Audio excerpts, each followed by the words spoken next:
Bom, eu me chamo Bárbara Guerra, sou filha de Vânia Guerra, neta de Almerinda Julião Alves, mãe de Bianca Guerra, mãe de Maju Guerra, Luang Guerra, avó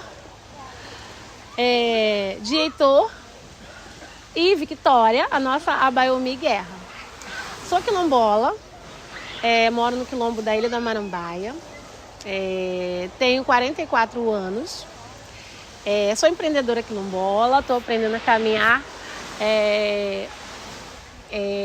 junto com a minha história, na minha vivência, na vivência atual que o mundo está, né? Porque muitas das vezes a gente acha que a nossa história é para ficar guardadinha para nós mesmos, né? Por conta de cuidado. E eu vi com o tempo que não é assim. Eu acho que quanto mais as pessoas souberem sobre a minha história, mais forte nós seremos, né? E durante esse processo de se entender como participante da sociedade no total, porque o mundo fez que nós entendêssemos que nós éramos a parte da sociedade, né? Vocês estão à parte, vocês são à margem, vocês não têm uma história escrita. Então a gente às vezes entendia que nós não éramos certificados como nós mesmos, né? Nós sabemos quem nós somos, naquela época sabíamos quem nós éramos, mas nós precisávamos que os outros, ou seja, como a gente fala aqui, as pessoas de fora, que na verdade quando a gente fala pessoas de fora, são pessoas de além-mar, né? São pessoas que moram no continente. Também nos vissem como nós realmente éramos, ou seja, donos do nosso território, donos da nossa história, aqueles que podiam escrever e contar a sua história, porque nós somos detentores dela, nós somos a história viva. E aí, com isso, com esse entendimento sobre nós mesmos, essa pegada, né, de se segurar e se abraçar, a gente começou em 2003 a nos reunir como filhos do Queto, né? Jovens, crianças, adolescentes, idosos. E nos reunir para para conversar, para falar sobre as reuniões, para falar sobre si mesmo também.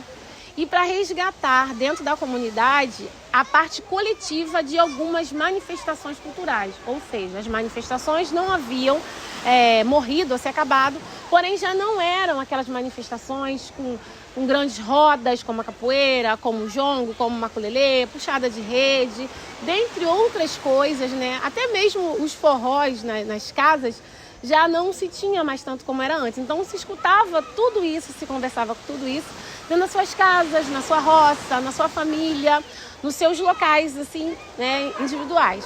E aí a gente começou a fazer esse resgate dessas ações e atividades, reações, interações para o coletivo. Para que após conseguirmos voltar a essas grandes rodas nas praias, nas festas, nos lugares, a gente levar isso para as pessoas que moravam no continente. Que muitas vezes a gente não conseguia alcançar e nem conseguia também entender o que eles estavam falando, porque eles usavam uma linguagem muito técnica durante aquele processo de titulação e certificação da luta pela terra, né? Dentro da nossa realidade como quilombolas, que eram negados a estar na sua terra e a utilizar ela da forma que comunidades tradicionais utilizavam, né? Ou seja, roça, na pesca, na construção de moradias dignas para suas casas, né? E a gente teve esse processo muito difícil. E aí nós fizemos um resgate que foi um dos mais importantes, assim, para mim, que foi o resgate do ato e da ação, né, coletiva das grandes rodas de jongo, que estavam muito guardadas dentro de nós, dentro das nossas casas. E aí quando chegou em 2005, nós nos reconhecemos como filhos da Marambaia. Não para nós mesmos, no caso em si, o nome, mas para que as pessoas de fora, quando nós chegássemos para fazer qualquer atividade ou apresentação cultural, artística, né, ou qualquer movimento político também social, que as pessoas soubessem de onde nós éramos.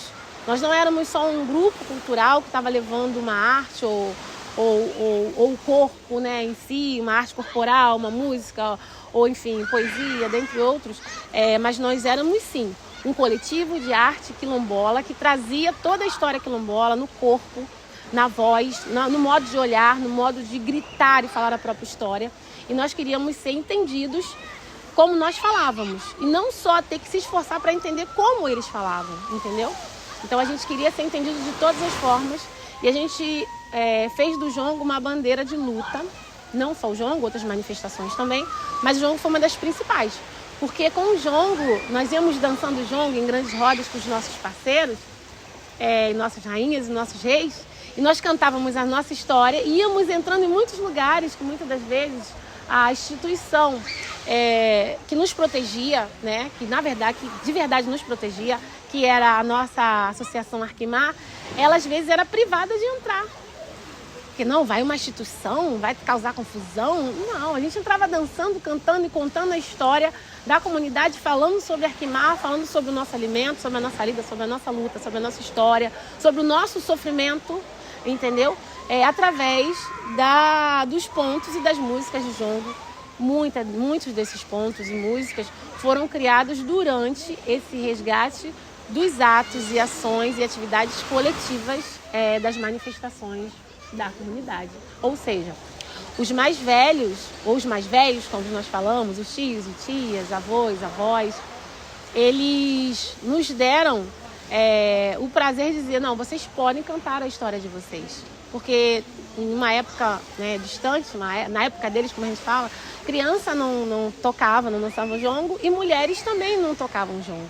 Então, quando a gente começou isso em 2003, como os Filhos do Queto, e continuamos como hoje, Filhos da Marambá em 2005, as mulheres já podiam tocar, as crianças já entravam na roda e tocavam também, porque nós precisávamos de todos na luta por poder plantar e colher e dividir o que era nosso dentro do nosso território. Ou seja, esse chão que vocês estão pisando hoje, essa areia, essas trilhas que vocês passam, esse mar que vocês tomam banho, esse alimento que vocês comem, se nós não tivéssemos, junto com a associação quilombola, que rege a nossa comunidade, que é a Arquimar, se nós não tivéssemos abraçado isso, buscado dentro das nossas possibilidades, dentro da nossa força também, nos juntar, vocês não estariam aqui hoje, entendeu?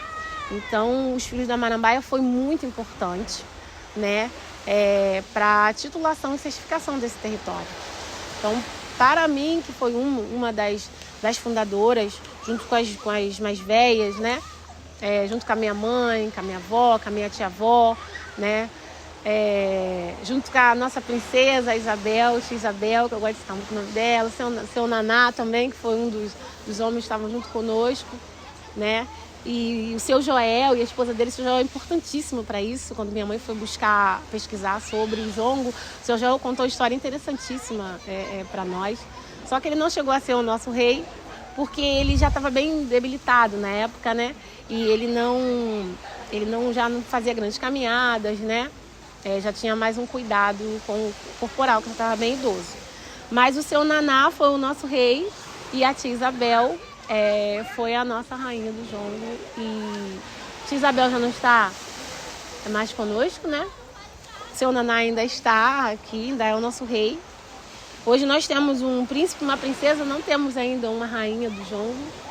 Temos o rei, continua, porque o rei ainda não escolheu sua rainha, então a gente não pode passar por cima. E aí, hoje uma das maiores pessoas mais velhas que fica conosco o tempo todo era a tia Isabel, nossa rainha. Agora é a dona Almerinda Julião Alves, que é a minha avó.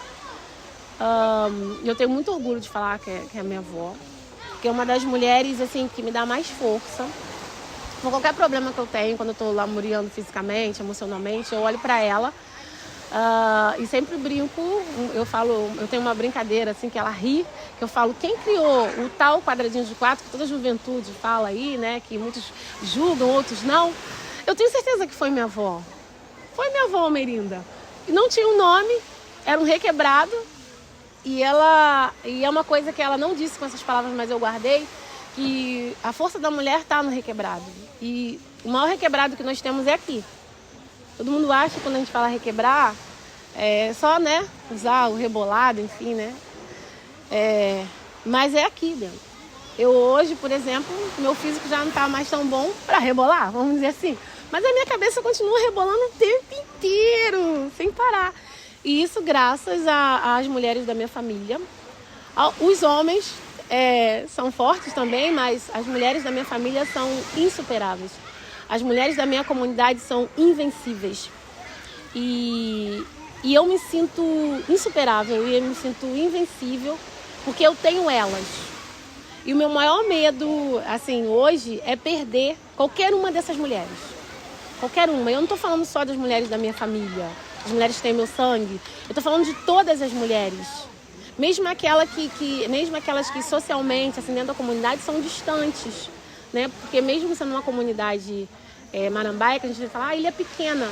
Mas tem pessoas que a gente não tem uma amizade assim, né? Assim, aquela amizade, tô na sua casa o tempo todo, tô ligando. Não, mas são pessoas que são tão importantes para a continuidade da minha comunidade, que toda vez que eu perco qualquer uma delas para um outro plano ou para uma outra vida, seja lá a fé que acredita quando a gente morre, eu sinto como se fosse um pedaço de mim. E aí eu tiro força da minha avó, que ainda está aqui, eu tenho muito medo de perder ela. E aí eu penso e aí eu olho para a Baiomi, minha neta, e diz para mim que nós vamos continuar invencíveis, nós vamos continuar caindo, levantando, nós vamos continuar descansando e continuando, chorando, continuar, e a gente chora e continua caminhando, enfim, a gente vai continuar, e a continuidade nos torna invencível, nos torna únicas. E aí os nossos companheiros, maridos, namorados, filhos, netos, se tornam invencíveis também, porque nós refletimos neles. Nós refletimos o tempo todo neles, entendeu? Assim como nós refletimos na água, quando a gente vai lavar os nossos pés, quando a gente vai viajar, quando a gente vai pegar um fruto do mar, quando a gente vai pescar. Então é isso, E os Filhos da Marambaia também, esse coletivo, me mantém muito viva, porque eu me sinto muito responsável ainda por ele.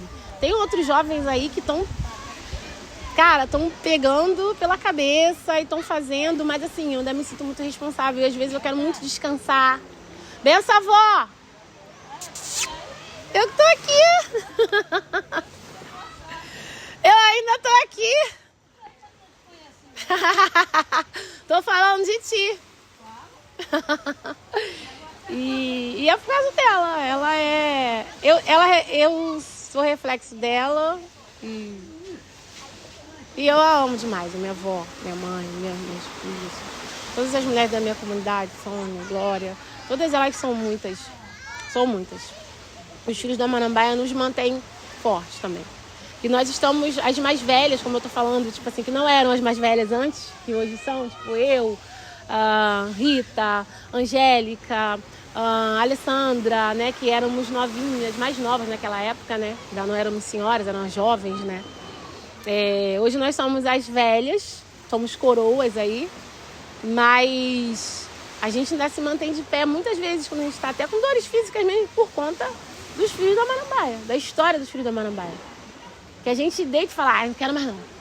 Aí daqui a pouco a gente tem que continuar. Porque não é só um nome, a gente não pode deixar ser só um nome na história do município de Mangaratiba. No mundo, aonde a gente vai, não é só um nome. Somos nós. Somos a história viva. Somos a história viva. Corpos em ação, sem parar, dia e noite. Você acha que tem alguma frase que resuma, que define assim, que faça sentido para definir o Filho da Marambaia? Porque é difícil definir, mas uma frase que fala, essa frase aqui, ela remete ao Filho da Marambaia. Tem uma frase que ela tem uma história até engraçada. A gente sempre fala que começamos os ensaios nos quintais, nas praias, né? E aí tinha o quintal da Biá, da Dona Biá. E tinha aquela grande árvore, né? Que hoje, né, tá lá seca, mas ainda tá lá imponente. E a gente estava no quintal da Biá, minha mãe falando um pouco sobre essa parte da Arquimar, que é a parte institucional para a juventude, para as crianças ali sentadas durante uma roda de capoeira. E a Biá estava lá, porque ela cedia o quintal dela para nós bebermos água e ir ao banheiro. E aí minha mãe falou sobre remanescência. Aí minha mãe começou a explicar o que era remanescente, porque estávamos falando sobre o nome da instituição. Ela veio falar para nós que ela era uma das diretoras e para os jovens ficarem inteirados, os jovens e todos que estavam ali. E aí a dona Bia ficou assim, falou, a dona Bia era assim, nossa, agora vê, porque remanescente é aquilo que restou, né? É o que resta, é o que restou, é o que ficou. Aí a dona Bia falou assim, Elsa, olha, você vê? Olha, você vê, ô Vânia, Tati, faz um negócio aí com isso. Faz um negócio aí, eu não sou resto de ninguém, não. Eu falei, mãe, realmente... É uma palavra assim que foi criada para que as pessoas entendessem o que é, eu sei socialmente, mas é uma palavra, né? A Bia, xingou um palavrão, que eu não vou falar pra vocês. Assim, Ivone, não é nada. Aí eu fui e criei essa frase por conta da Beatriz, né, da dona Beatriz, da Bia, que foi assim, dizem que nós somos o que restou de Zumbi. Nós não somos o que restou de Zumbi. Nós somos a continuidade dele. Inclusive, quando eu criei junto com os outros ali naquele círculo de conversa, eu comecei falando eu. Aí nós repetíamos, né? Dizem que eu sou. E aí, com o tempo, nós colocamos o nós. Que aí, o outro e nós mesmos ouviríamos essa frase de forma que nós não esquecêssemos nunca. Ou não deixássemos passar também quando alguém dissesse que nós éramos só uma palavra remanescente. Nós não somos só uma palavra, nós somos viventes.